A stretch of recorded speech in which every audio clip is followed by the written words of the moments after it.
Water and perhaps salt are the most abundant things at the Salton Sea, but birds are not far behind.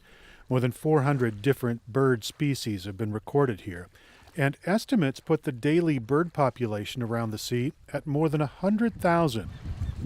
Great for bird watchers like Ryan Yamas, who peers intently across the open water. like you'd He's a expect, member of the Audubon Society. you're going to see a lot of water birds. It's really cool because I can see right now a grebe, a western grebe. This lake attracts many different kinds of birds and hundreds of different species. The Salton Sea is huge. It's 35 miles long. So you're not going to see all the same species distributed evenly throughout. There is bird activity both in the water and along the shore at the Salton Sea Recreation Area. The region is popular because coastal wetlands are so rare in California. About 95% of them have been destroyed. Yana says birds congregate in other regions, but there is a richness here that's unmatched. It is something that he doesn't get tired of looking at. Yeah, so there's some ruddy ducks. Those are the ones that suffered from the die-off. So it's kind of cool to see them too. That duck die-off happened on the southern edge of the lake in January. Avian cholera decimated ruddy ducks, northern shovelers, black-nested stilts, and gulls. The disease spread quickly because the birds were huddled together looking for fish around a freshwater inlet, the New River. Thousands of bird carcasses ended up at the Salton Sea National Wildlife Refuge. So this is our largest incinerator. Chris Schoeneman works for the U.S. Fish and Wildlife Service. A peek inside the incinerator reveals bones that weren't completely consumed by fire. Incinerators were built here because disease has a long history of killing birds in this region. This past January, it was close to 7,000 birds out there, and to try to get out there and pick 7,000 birds up one at a time is a huge challenge. Burning the carcasses gets the diseased bodies out of the ecosystem, hopefully limiting future outbreaks.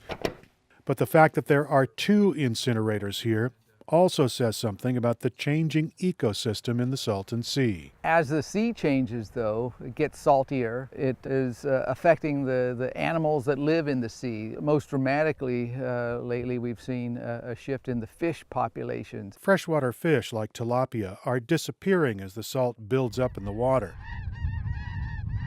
And the changing environment is challenging and changing the bird populations. There are fewer species. White pelicans are a pretty rare sight here these days, as fish-eating birds look for other rest stops. The productivity of the Salton Sea is not what it used to be. The numbers bear that out.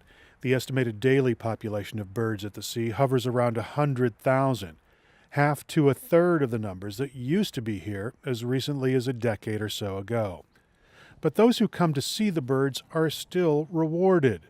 Joan McCandless and Carol Olivier are watching a burrowing owl huddling in a plastic pipe on the western edge of the sea.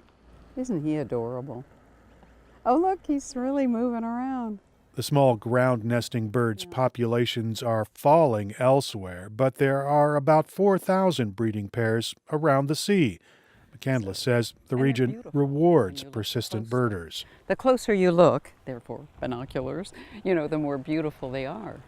And they all have different personalities, too, species to species. Biologists are tracking the birds, too. They say the health of the bird population says a lot about what's going on inside the water.